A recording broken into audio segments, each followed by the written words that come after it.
Hello दोस्तों, welcome to main point study. So हम करने वाले हैं चैप्टर 3 क्लास 9 का हिस्ट्री का, जिसका नाम है Nazism and the rise of Hitler. और हम करने वाले हैं इसका part 4। First, second and third part पहले अपलोड हो चुका है, लिंक नीचे डिस्क्रिप्शन में दे रखा है, पहले वो जाकर देखना, तभी आपको चैप्टर अच्छे से क्लियर होगा। ओके जी। सो लास्ट पार्ट में हम पढ़ चुके थे हिटलर बन गया डिक्टेटर। ठीक है, हमने देखा था कि हिटलर ने इलेक्शन लड़ा, ओके 37% वोट मिले। उसके बाद हिंडनबर्ग ने उसे चांसलरशिप की पोस्ट ऑफर करी, उसके बाद वो एक इलेक्टेड लीडर बन गया। बट उसने एक अनेबलिंग एक्ट लाकर डिक्टेटरशिप स्टैब्लिश कर दी। कहाँ पर? हमारे जर्मनी के अंदर। ठीक है, तो अब हम देखेंगे लीडर बनने के बाद उसने क्या क्या किया। ठीक है, डिक्टेटर बनने के बाद उसने क्या क्या किया। ओके, तो उससे रिलेटेड टॉपिक है, दैट इज रिकंस्ट्रक्शन। अब ये रिकंस्ट्रक्शन का मतलब क्या है?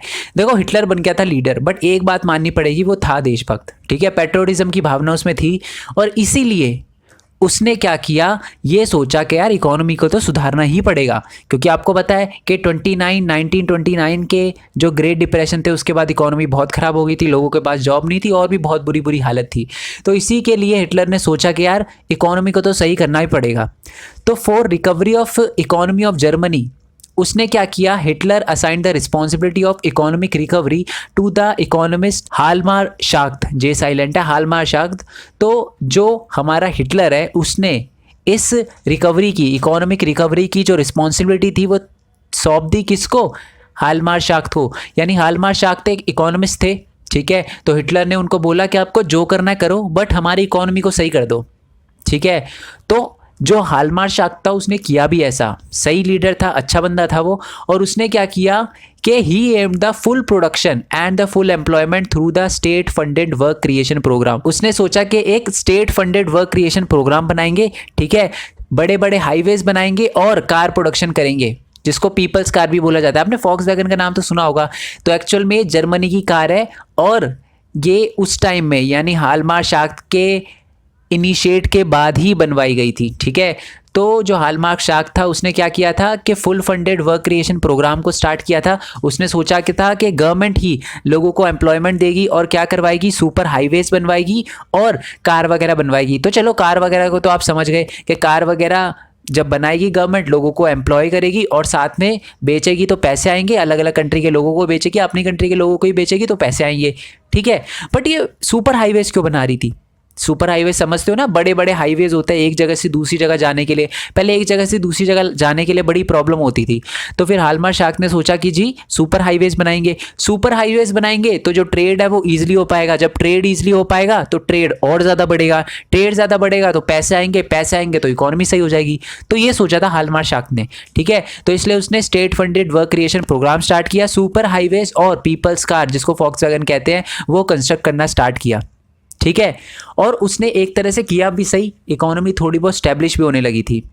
अगर हम फॉरेन पॉलिसी की बात करें तो हिटलर अपने लेवल पे क्या कर रहा था, मतलब अगर हम बात करें हमारे हालमार शाख्त की, तो उसने इकोनॉमी को तो स्टेबल कर दिया, बट फॉरेन पॉलिसी में हिटलर क्या कर रहा था? फॉरेन पॉलिसी का मतलब होता है दूसरी कंट्री से या पूरे वर्ल्ड से रिलेशन बनाने के लिए क्या कर रहा था हिटलर, क्या क्या चीज़ें करी उसने वर्ल्ड पॉलिटिक्स में। तो मैं आपको बता दूं, foreign policy also Hitler acquired quick success. Foreign policy में भी हिटलर को क्विक सक्सेस मिली।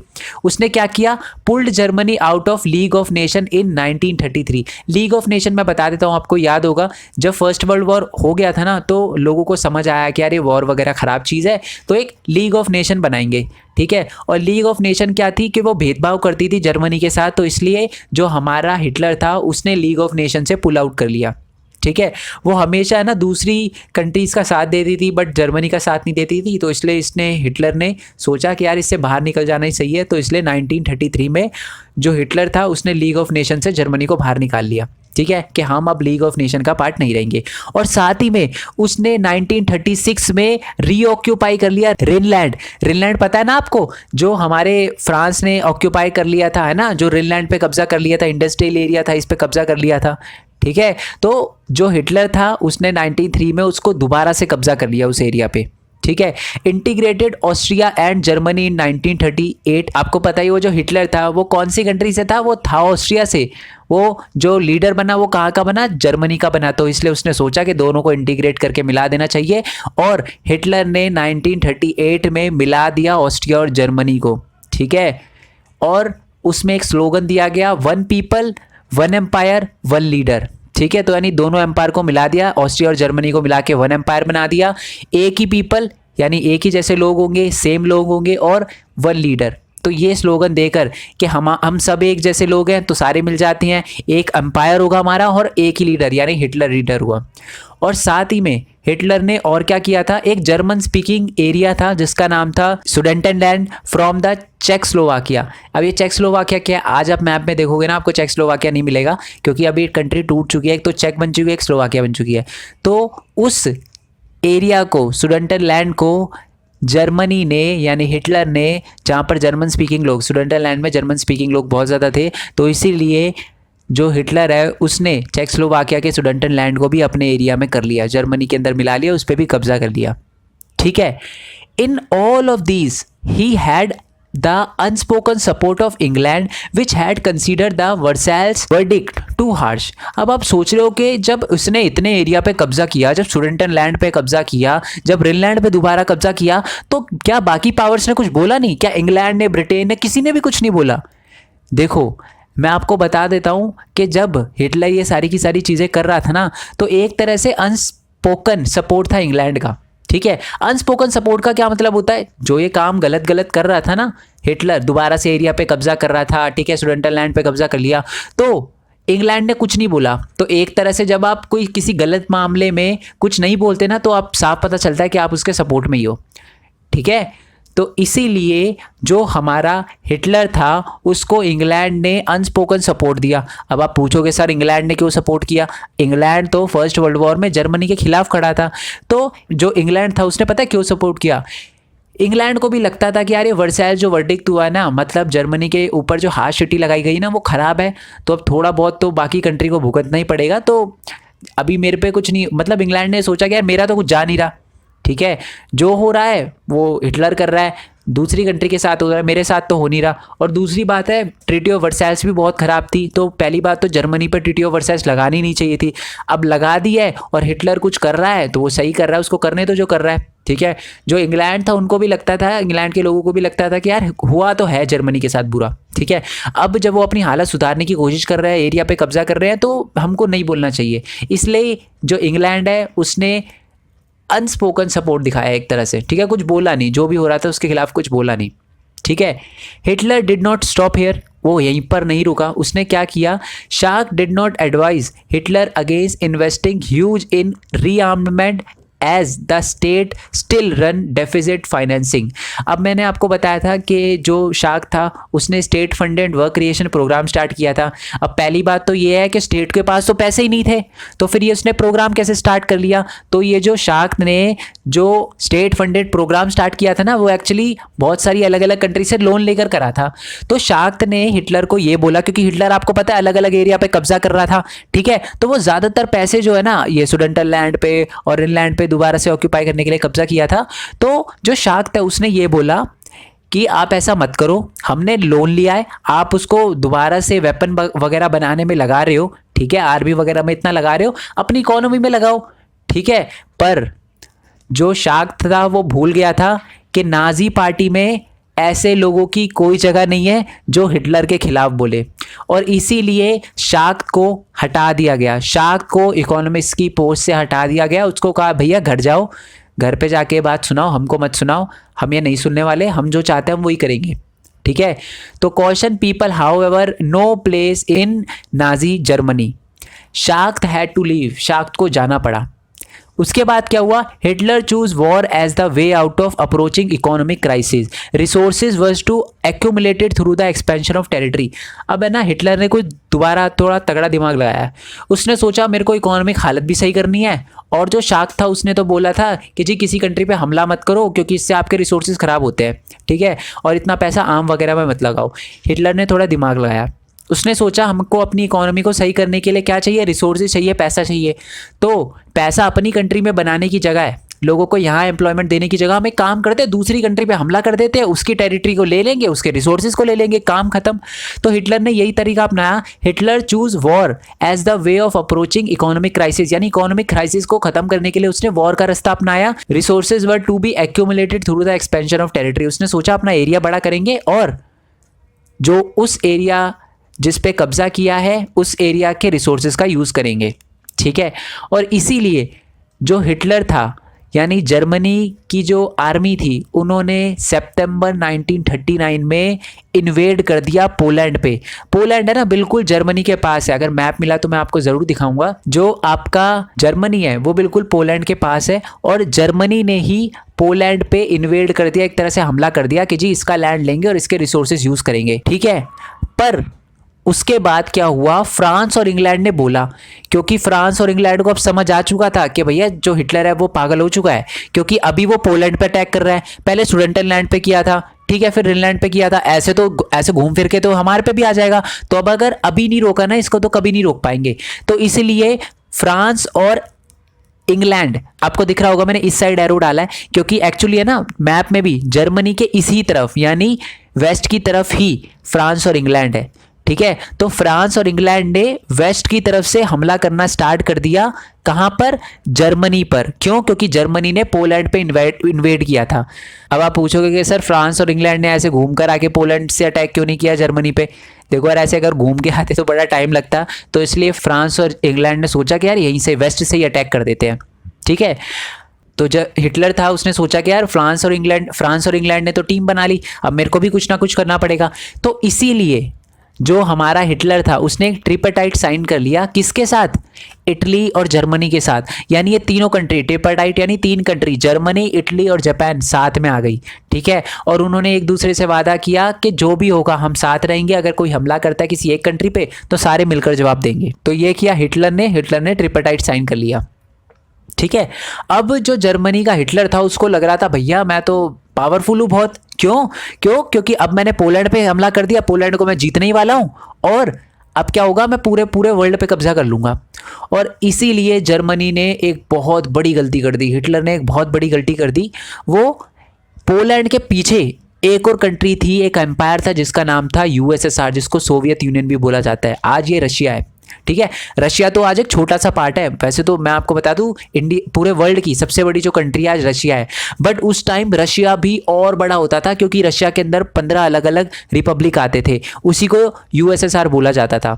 तो जर्मनी थोड़ा ताव में आ गया, उसको लगा जी अब हमने ट्रिपटाइट साइन कर लिया तो हम क्या करते हैं, लगे हाथ पोलैंड के पीछे यूएसएसआर है उस पर भी कब्जा कर लेते हैं। He wanted to ensure food supplies and living space for German. He expose USSR in June 1941। तो जून 1941 में जर्मनी ने अटैक कर दिया यूएसएसआर पे। वो उसकी सबसे बड़ी गलती थी। क्यों गलती थी, क्योंकि वो भूल गया था कि यूएसएसआर कोई छोटी कंट्री नहीं है, बड़ी पावरफुल कंट्री है।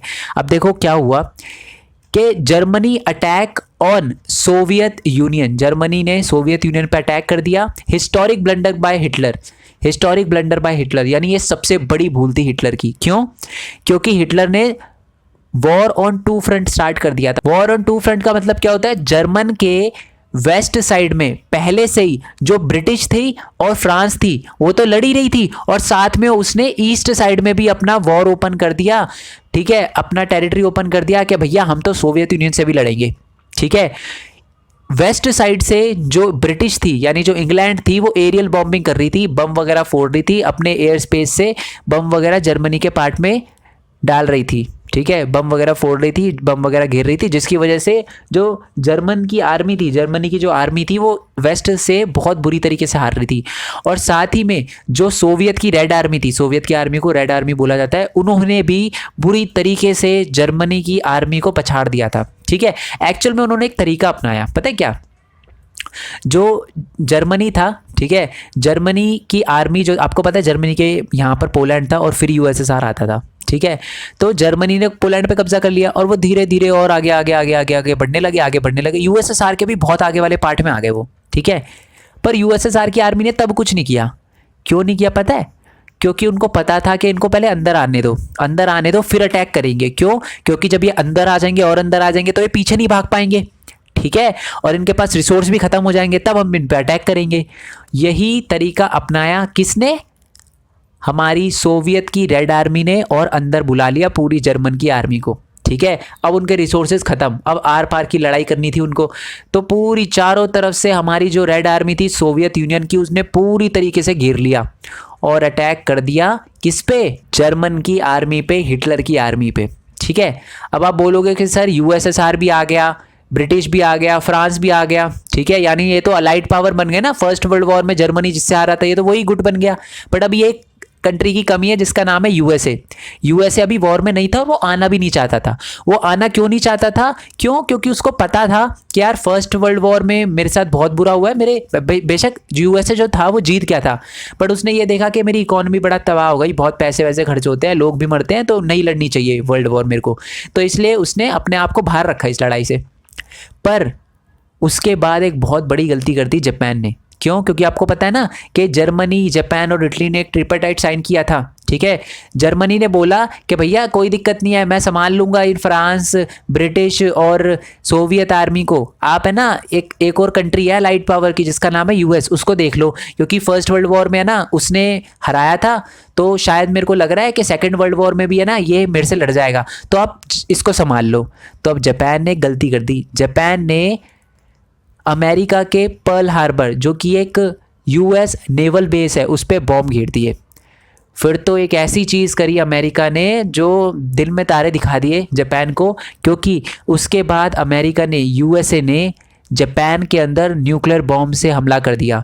आपने ना अपनी लाइफ में चाहे कुछ पढ़ा हो ना पढ़ा हो, आपको नागासाकी और हिरोशिमा के बारे में ज़रूर पता होगा। आपको पता होगा कि अमेरिका ने जापान के हिरोशिमा और नागासाकी में बॉम्ब गिराए थे। हर बच्चे को पता रहता है, बचपन में ये स्टोरी बहुत सुनाई जाती है हमको। तो अमेरिका ने जापान के पर्ल हार्बर और हिरोशिमा पे अटैक कर दिया था न्यूक्लियर बॉम्ब। न्यूक्लियर बॉम्ब छोटे मोटे नहीं होते, बहुत बड़े होते हैं, ठीक है, मतलब गिरते ही तबाही।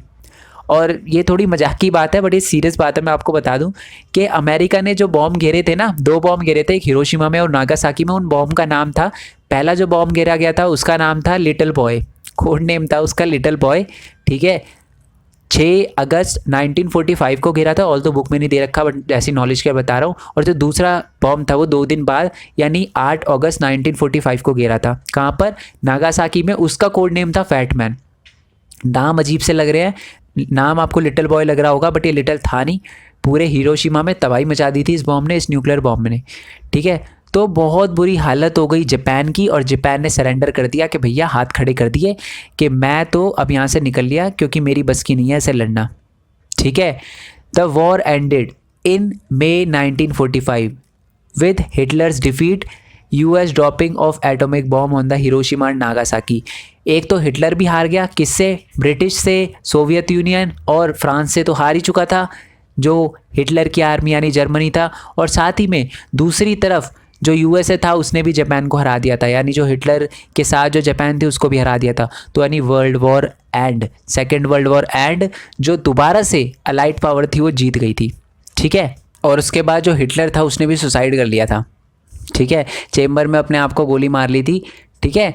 अब है ना आपको मैं ये बताऊंगा कि हमें ये समझ आ गया, हमें पूरा का पूरा समझ आ गया हिटलर लीडर कब बना, ठीक है, डिक्टेटर कब बना, मतलब इलेक्टेड लीडर बना, फिर डिक्टेटर बना, डेमोक्रेसी हटा दी उसने, ठीक है। फिर अटैक वटैक करने के चक्कर में वो हार गया और सेकेंड वर्ल्ड वॉर भी हार गया, और इसके बाद हिटलर ने सुसाइड कर लिया। पर याद होगा मैंने आपको बताया था चैप्टर की स्टार्टिंग में कि जो हिटलर था उसने बहुत सारे जूस को, जिप्सीज को मरवाया था, उसने क्राइम अगेंस्ट ह्यूमैनिटी करा था, बट उसके बारे में तो अभी बात ही नहीं करी हमने। तो अब हम यही पढ़ने वाले हैं कि हिटलर ने क्या किया। नाजीज वर्ल्ड व्यू, यानी हिटलर पार्टी का व्यू क्या था, नाजी पार्टी का व्यू क्या था, उसके बारे में हम पढ़ेंगे, ठीक है, कि वो क्या सोच थी उनकी। चैप्टर का नाम है ना नाजिज्म, तो नाजी पार्टी की क्या सोच थी उसी के बारे में हम पढ़ेंगे, ठीक है।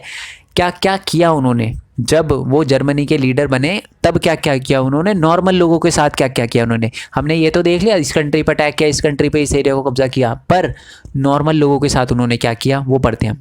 Nazi ideology was synonymous with Hitler's world view. जैसा हिटलर सोचता था ना वैसी नाजी पार्टी सोचती थी, क्योंकि ऑब्वियस सी बात है वो हिटलर की ही पार्टी थी। According to this there was no equality between people but only the racial hierarchy. Hitler का कहना था कि सारे इंसान सेम नहीं होते, कुछ ऊपर वाले होते हैं, मतलब कुछ लोगों को ऊपर मानना चाहिए और कुछ लोगों को नीचे मानना चाहिए, ऐसा मानना था हिटलर का, ठीक है। हिटलर का मानना था कि जो ब्लॉन्ड होते हैं, जिन लोगों के बाल ब्लॉन्ड होते हैं, यानी ब्लॉन्ड यानी वो गोल्डन कलर के बाल होते हैं, जिनकी ब्लू आइज होती है, जो कि नॉर्डिक जर्मन आर्यंस होते हैं, वो टॉप पे हैं, यानी वो सबसे अच्छे हैं, ठीक है, सबसे स्ट्रांग है, सबसे पावरफुल है और उन्हीं को ही जीने का हक है। और बाकी जो भी लोग हैं ना, ठीक है, वो उनसे नीचे ही है और सबसे नीचे है जूस। ठीक है, जूस एक जैसे होता है ना, जूस एक धर्म जैसा ही होता है, एक रिलीजन ही होता है जू। तो जू वगैरह सबसे नीचे आते हैं उस हायरार्की में, सबसे ऊपर नॉर्डिक जर्मन आर्यन आते हैं और जूस सबसे नीचे आते हैं। तो आपको समझ आ गया था ना कि हिटलर क्यों जूस को, इतने सारे जूस को उसने मरवाया, क्योंकि ये समझता था कि नॉर्डिक जर्मन आर्यन सबसे ऊपर है और जूस सबसे नीचे है। ठीक है, इसीलिए ही उसने बहुत सारे जूस को मरवाया। अब आप पूछेंगे सर जूस को क्यों मरवाया, तो मैं आपको थोड़ा सा बता देता हूँ। ठीक है, माना जाता है जो जीसस क्राइस्ट हैं उनको जूस द्वारा ही मारा गया था, ये बोला जाता है। ठीक है, क्योंकि मैं क्रिश्चियन नहीं हूँ तो मेरे को इसके बारे में पूरी प्रॉपर नॉलेज भी नहीं है। ठीक है, तो ऐसा बोला जाता है, ठीक है, कि जो हमारे जीसस क्राइस्ट थे उनको भी जूस ने मारा था, तो इसलिए ये प्रॉब्लम चलती रहती है। इसीलिए ही जो हिटलर था वो सबसे नीचे मानता था जूस को। ठीक है, all other colour people were placed in between depending upon their external feature. यानी उस बंदे का एक्सटर्नल फीचर क्या है, सबसे ऊपर तो नॉर्डिक जर्मन आर्यन, सबसे नीचे जूस, और बाकी जो होते थे ना उनको उनके फेस कलर के हिसाब से, उनके एक्सटर्नल फीचर के, बॉडी है इसकी, सिक्स पैक वगैरह हो रहे नहीं हो रहे उसके हिसाब से उनको बीच में रखा जाता था। ऑल अदर सारे के सारे मिडल्स में आते थे। और ऐसा हिटलर ने किस बेसिस पे किया, मतलब जब हिटलर से पूछा गया होगा कि भैया आपको किसने कहा कि नॉर्डिक जर्मन आर्यन सबसे ऊपर है, उनको सबसे ऊपर रखना चाहिए और बाकियों को नीचे रखना चाहिए, क्या करना चाह रहे हो आप? तो हिटलर ने बोला जी मैं तो चार्ल्स डार्विन की थ्योरी पे चल रहा हूँ। चार्ल्स डार्विन आपने सुना होगा, साइंस पे एक बहुत बड़े साइंटिस्ट थे। हर्बर्ट स्पेंसर, उन दोनों की मैं आइडियोलॉजी पे चल रहा हूँ, जो उन्होंने बोला वही मैं कर रहा हूँ। अब हम ये देखेंगे कि चार्ल्स डार्विन ने ऐसा क्या बोला था। चार्ल्स डार्विन ने एक थ्योरी दी थी जिसका नाम था concept of evolution and natural selection. अब इस थ्योरी के अकॉर्डिंग क्या आपको एक पिक्चर दिख रही होगी, ठीक है, आपको दिख रहा होगा कि जो जिराफ वगैरह है, एक जिराफ है जो पत्तों तक नहीं पहुंच पा रहा, बाकी दो जिराफ है, और नेचुरली जो तीसरा जिराफ था जो पत्तों तक नहीं पहुंच पा रहा था वो भूखा मर गया और मर गया। ये कहना था चार्ल्स डार्विन का। तो हिटलर ने भी कहा देखो जी, जो स्ट्रांग नहीं है उसको तो मरना ही मरना है, ठीक है, तो इसलिए पहले से ही मार दो, जो स्ट्रांग नहीं है उसको मार दो, जो हैंडीकैप पैदा हो रहा है उसको भी मार दो था। ये कहना था हिटलर का और यही किया उसने। और भी बताता हूँ, हर्बर्ट स्पेंसर ने एक और थ्योरी दी थी जिसका नाम था idea of survival of the fittest, यानी जो सबसे ज़्यादा फिट है, ठीक है, वही जिएगा। और इसी के अकॉर्डिंग जो हिटलर था उसने बहुत सारे लोगों को मरवा दिया, बहुत सारे जो हैंडीकैप, जो लोग देख नहीं सकते थे, जो चल नहीं सकते थे, उन बहुत सारे लोगों को मरा दिया, जिनको अनडिज़ायरेबल पीपल कहता था वो, ठीक है, मरवा दिया उसने। तो इन्हीं की थ्योरी पे चलता था हिटलर। हिटलर ने बोला जी देखो, चार्ल्स डार्विन और हर्बर्ट स्पेंसर ने सही बोला है, मैं उन्हीं की थ्योरी पे चल रहा हूँ, वो तो साइंटिस्ट थे, वो तो सही बोलते थे, मैं तो उनकी थ्योरी पे चल रहा हूँ। पर हमें एक बात भूलनी नहीं चाहिए, अकॉर्डिंग टू दिस थ्योरीज, यानी ये जो दोनों की दोनों आइडिया और दोनों की दोनों थ्योरी है ना, ओनली दो species survived on the earth that could adopt themselves to changing climatic condition. इस थ्योरी के अकॉर्डिंग ये बोला गया था सिर्फ वही जो स्पीशीज है वो जिंदा रह पाती है अर्थ पर जो क्लाइमेटिकल कंडीशन के हिसाब से अपने आप को ढाल ले।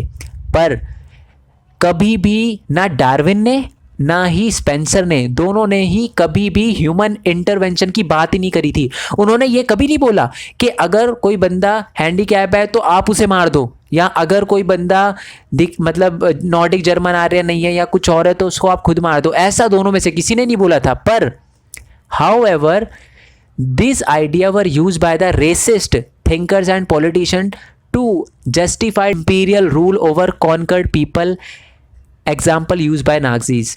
इसका मतलब है कि जो रेसिस्ट थिंकर होते थे ना, उन्होंने डार्विन और स्पेंसर की थ्योरी को एक गलत ढंग से देखा और उन्होंने इसको जस्टिफाई करते हुए बोला हम तो मार रहे हैं, हम सही कर रहे हैं, ठीक है, हम, क्योंकि उनको तो वैसे भी मरना है और वैसे भी मरना है तो हम मार दे तो क्या दिक्कत है।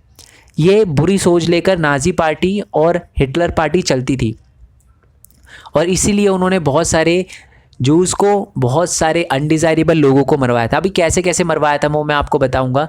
The Nazi argument was simple, the strongest race would survive and the weakest one would perish. उनका कहना था सिंपल, नाजी पार्टी का सिंपल सा मानना था कि जो स्ट्रॉन्ग रेस है उन्हीं को जीने का हक है, बाकी सब तो खत्म वैसे भी हो जाएंगे, इसलिए हम वैसे भी कर देते हैं सबको खत्म।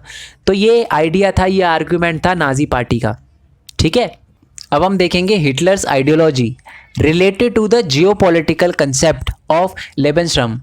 लेबेनस्ट्रम ये ऐसा आएगा बीच में, लेबेनस्ट्रम, ठीक है, इसका मतलब होता है लिविंग स्पेस। डर मत जाना, क्योंकि ये जर्मनी का वर्ड है, तो जर्मन वर्ड है, तो आप डर मत जाना, इसका मतलब होता है लिविंग स्पेस। अब इसका क्या मतलब है कि हिटलर की आइडियोलॉजी पता है क्या थी? वो लेवेंसरम यानी लिविंग स्पेस पे चलता था, लिविंग स्पेस की आइडियोलॉजी पे चलता था। इसका मतलब है उसका कहना था कि new territory should be acquired for settlement.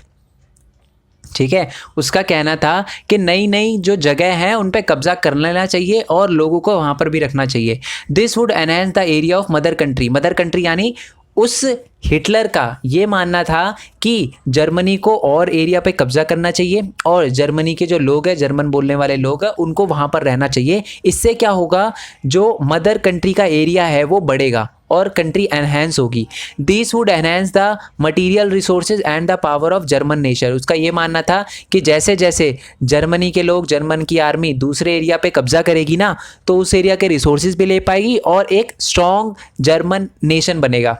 ठीक है, और German boundaries were extended towards the eastward, और इसीलिए उसने पोलैंड पे हमला भी करा था। उसने लेबनस्ट्रम यानी लिविंग स्पेस के एरिया के लिए कि जर्मन के लोग थोड़े और फैलें, इसीलिए उसने पोलैंड पे हमला किया था।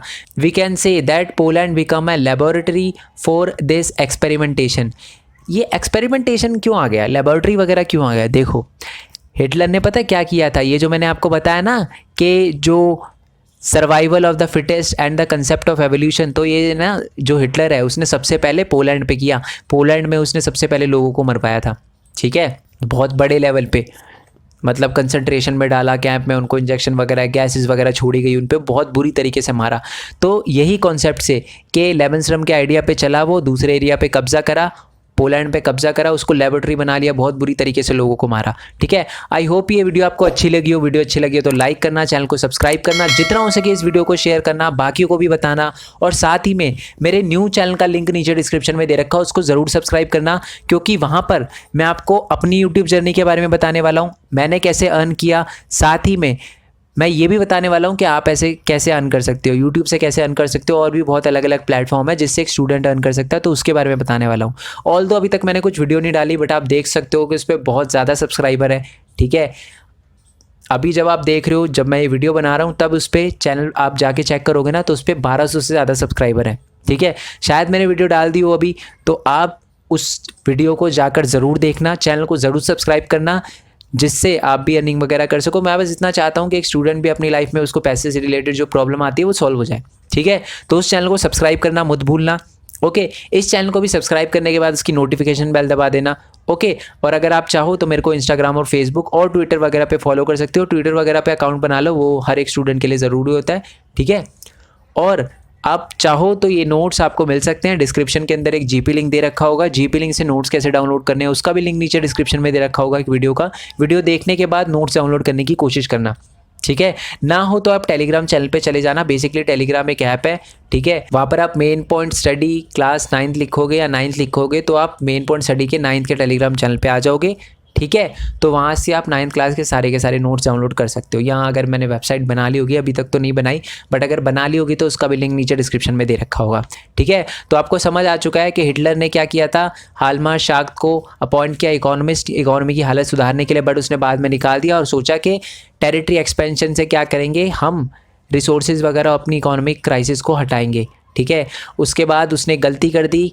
पोलैंड के बाद उसने यूएसएसआर पे हमला कर दिया। उसके बाद उसने वॉर ऑन 2 फ्रंट यानी दोनों साइड से लड़ाई छेड़ दी, इस तरफ ब्रिटिश, इस तरफ यूएसएसआर, और दोनों ने उसको बहुत बुरी तरीके से पेला। और उसी के बाद जो यूएसए था उस पर भी अटैक करवा दिया जर्मनी ने जापान को कहकर। जापान ने अमेरिका के पर्ल हार्बर पर हमला कर दिया। उसके बाद अमेरिका ने एटॉमिक बॉम्ब से हमला कर दिया और बुरी हालत कर दी किसकी, जापान की। जापान ने सरेंडर कर दिया, जर्मनी भी हार गया और पूरी तरीके से जो हिटलर का रूल था वो ख़त्म हो गया और हिटलर भी ख़त्म हो गया। उसके बाद हमने नाजी वर्ल्ड व्यू के बारे में पढ़ा कि नाजी जो पार्टी थी वो क्या सोचती थी। उनको लगता था कि नॉर्डिक जर्मन आर्यन जिनकी ब्लू आइज़ होती है, ब्लॉन्ड बाल होते हैं, वही सबसे ऊपर होते हैं, उन्हीं को जीने का हक है, बाकी ज्यूज़ जो होते हैं वो सबसे नीचे होते हैं। ठीक है, क्यों होते हैं मैं आपको बता चुका हूँ, जीसस क्राइस्ट की जो मैंने कहानी सुनाई थी आपको। ठीक है, और बाकी जो भी लोग हैं, ठीक है, वो क्या है, मिडल में आते हैं उनके एक्सटर्नल फीचर के हिसाब से। ठीक है, और ऐसा वो क्यों कर रहा था, उसका कहना था कि चार्ल्स डार्विन और हर्बर्ट स्पेंसर की जो थ्योरी है वो सही है, मैं सिर्फ उसी के बेस पे चल रहा हूँ कि concept of evolution of natural selection, nature खुद सेलेक्ट कर लेगी जो अच्छा है या बुरा है, और idea of survival of fittest के जो सही है उसी को, जो फिटेस्ट है उसी को जीने का हक है। तो इन्हीं दोनों थ्योरी पे मैं चल रहा हूँ और जो भी फिट नहीं होगा मैं उसे मार दूंगा। और उसके बाद जो हिटलर था वो लेबनस्ट्रम यानी लिविंग स्पेस वाले आइडिया पे चलता था, उसने इसी वजह से पोलैंड पे हमला कर दिया और एक लेबोरेटरी बना दिया, यानी कंसंट्रेशन कैंप में डालकर बहुत बड़े लेवल पे लोगों को मारा था। ठीक है, सो नेक्स्ट वीडियो के लिए स्टे ट्यून, नेक्स्ट पार्ट के लिए स्टे ट्यून। तब तक के लिए थैंक यू सो मच। जय हिंद, जय भारत, वंदे मातरम। Thanks for your support.